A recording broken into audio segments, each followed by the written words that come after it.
Yes, I am the former governor, Francis Marion Drake, of this city.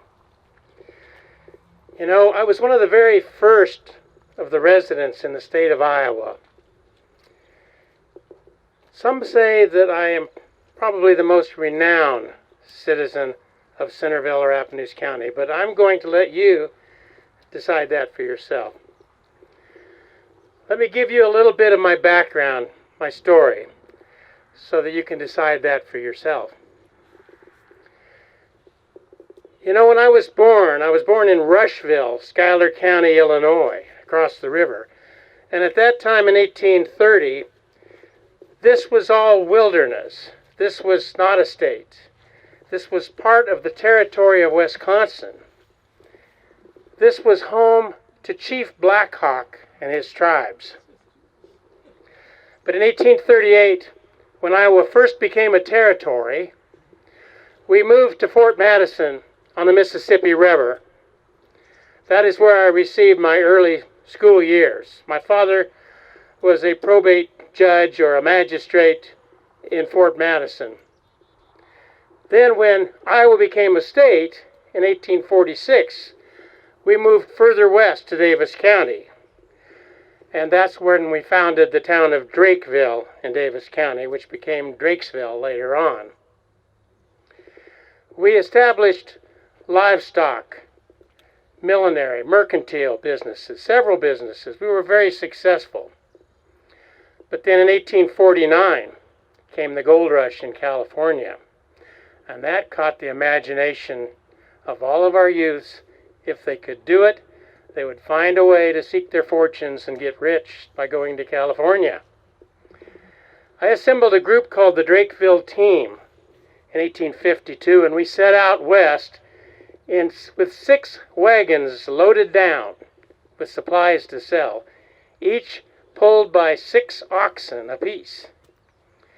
Well, we got along fine until we got to the Platte River in Nebraska, a place called Horseshoe Bend. There we were attacked by a band of Pawnee Indians. They demanded 5 of our oxen for the privilege of crossing the river.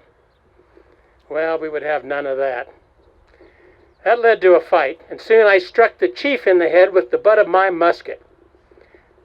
The fight ended pretty quickly after that, although we realized there were quite a few more Indians off in the underbrush nearby. We proceeded successfully to California and actually did fairly well. We were able to come back by way of a steamer down the coast. When we got back, we were pretty excited, so we started again with ideas of going to California. This time, we started with 100 milk cows to drive them, possibly the longest cattle drive in history, all the way to California, and we arrived safely with 97 of them. Now on our return trip, though, we ran into problems. We were on the Yankee Blade with 800 people proceeding down the coast when we ran aground off the point of a place called Point Arguello, Mexico, which is now known as Santa Barbara, California. There was the loss of many lives. I myself had to get lifeboats to help rescue a number of people. We were stranded on the shore for several days before we were picked up by a passing steamer, but eventually we made it back again safely to Drakesville.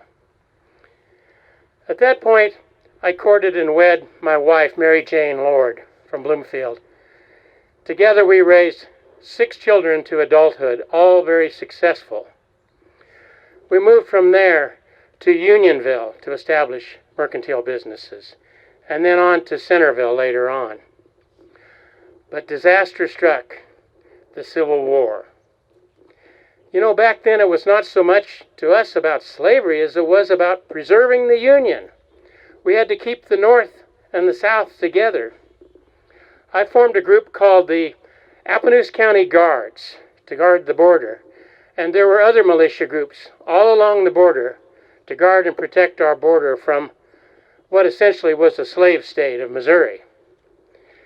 I was the captain of that group and later became a major because we had several skirmishes throughout northern Missouri.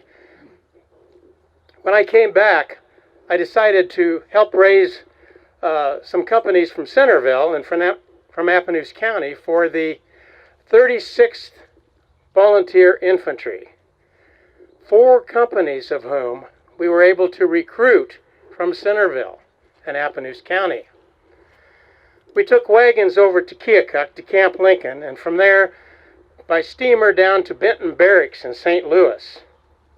From there, after training and receiving our muskets, we proceeded on down to Helena, Arkansas, which was a stronghold on the Mississippi. A number of regiments were stationed there, and that's where we spent the winter. In the spring, we were involved in several operations down in Mississippi, but we came back, and then in Helena, Arkansas, we were attacked by 8,000 Confederate cavalry on July 4th, 1863. Now, they were not successful. We fought them off. Part of the reason, their general, General Theophilus Holmes, told one general, attack at first light. He told another general, attack at dawn. He told another general, attack at sunup. So their attack was not coordinated. In addition, the 33rd and the 36th felled trees across the roads approaching Helena the day before, and that blocked their passage. On that very same day, July 4th, 1863, was fought the Battle of Vicksburg, probably the most important battle of the Civil War, since it gained control of the Mississippi River, splitting the South in two. Well, that fall, we joined Lieutenant General Frederick Steele's army heading down into Arkansas. The 36th Infantry camped all winter on the State House grounds at Little Rock. The following spring, we started off for southwest Arkansas. I ran into General Marmaduke's cavalry, attempting to gain a foothold on the south bank of the Little Missouri River at a place called Elkins Ford. We fought them off successfully, and later I was made Brigadier General for my leadership in that battle. Elkins Ford was later known as Elkins Ferry. We continued on down into southwest Arkansas, but we knew that we were soon running out of food for the men and forage for the horses. The area was largely barren. We turned back to Camden. At Camden, General Steele took me and asked me to take charge of a wagon train of 300 wagons to go to Pine Bluff, 80 miles away, for further supplies, for food, for our men. In assembling this group, we had the 36th Iowa, we had the 43rd Indiana, and the 77th Ohio. We had the 1st Iowa Cavalry going on furlough, so we were guarded by about 1,400. However, halfway to Pine Bluff, we got bogged down a place called Mark's Mills in the Morrow Bottoms by spring rains who had turned the bottoms into mush. Coming out of that, we were attacked by 4,000 cavalry. We were not successful in fighting them off. We lost 1,200 men that day, either killed or seriously wounded or prisoners, most all of them prisoners. Many of them were stripped naked and marched all the way to Camp Ford in Tyler, Texas, the notorious prison camp. Among those, 168 Appanoose County men, most of who spent the rest of the war imprisoned in Camp Ford, the notorious prison camp, those that could not escape or those that didn't die. I myself, in the heat of the battle at Mark's Mills, was shot in the left hip. It was thought that I would die, so I was turned over to the Union surgeons, but they pulled me through somehow. Eventually I got to the point that I could get around with a crutch and a cane, as you see today. But I knew that my career was largely over in the Army because my command was gone. I was promoted to Brigadier General at the end of the war and came back to Centerville. In Centerville, I knew that I must take a new direction. I decided to study for the bar under the renowned jurist Judge Amos Harris in Centerville. I passed the bar and became a prosecuting attorney, law firm of Harris and Drake. Later on, I joined with a good friend of mine, Andrew Jackson Baker, in a law practice, Drake and Baker. He had been state attorney general in the state of Missouri, and several years later became attorney general in Iowa, and he is buried in this cemetery also. Now I knew that there was more to do. If Centerville was to thrive, it needed good transportation.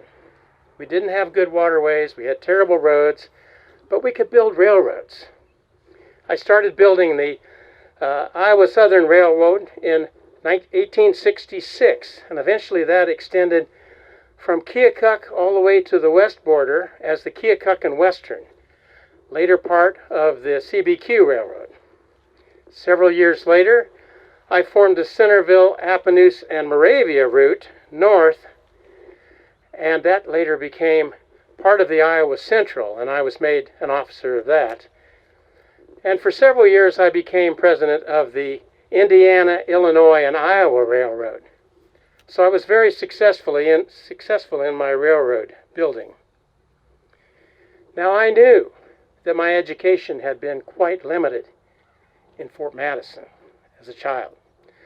So I sought to do what I could to improve education in the state of Iowa. To do that, I donated $25,000 to my brother-in-law, Disciples of Christ preacher and president of Oskaloosa College, George Carpenter, to move his college to the far outskirts of Des Moines, and that became Drake University. $25,000 now would be $500,000 now. So I donated another $25,000 to build the main building, which became Memorial Hall, another $25,000 for the law school, another $25,000 for the conservatory, for Carnegie Hall, all in all, somewhere between $8 and $10 million in today's money. And I was president of the board at Drake. I consider Drake my fondest endeavor of my career.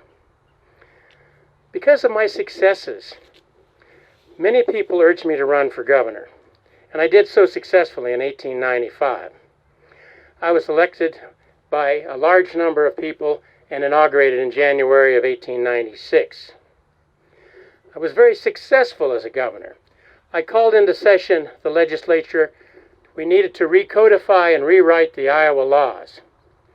I was in favor of banning the sale of liquor and tobacco in the state, although we agreed to modify it eventually, or to control it. I built the Soldiers and Sailors Monument on the State House grounds that still stands today. We founded the Iowa State Historical Society. I favored all of the colleges in the state. The State Normal School became Northern Iowa. The State Agricultural College became Iowa State. And the State University became the University of Iowa. I attended the launching of the battleship, the USS Iowa, in Philadelphia. I attended the inauguration of President William McKinley in the spring of 1897. But that's where my luck ran out. That summer, running up the steps of the State House in a driving rainstorm, I slipped and fell, fractured my left hip, the same hip that had been previously shot in the Civil War. I was told that nothing could be done and that I would never walk again. I was really unable to do my further duties very much as governor, so I went down to Excelsior Springs, Missouri, and Hot Springs, Arkansas, to try to get treatments with the mineral baths and the springs and so forth. Eventually I was able to get around with a crutch and a cane, but I knew that I could not run for governor again. I served only one term. I was disappointed, of course, as I was very popular, but I returned to Centerville. In so doing, I was approached by the Library Association in Centerville, the ladies wanting to build a library. So I gave them $25,000 to build what became Drake Memorial Library on what became Drake Avenue. And then again, the Disciples of Christ Church asked me for $25,000 to build a church for them just south of that. And that became Drake Avenue Christian Church. I also had a nice mansion further south, and I built next to that a mansion for my daughter for her wedding. All in all, I considered my career very successful, and I owe so much to the people of Appanoose County and Centerville for helping to further my career. But I still consider Drake University my greatest endeavor. Thank you very much.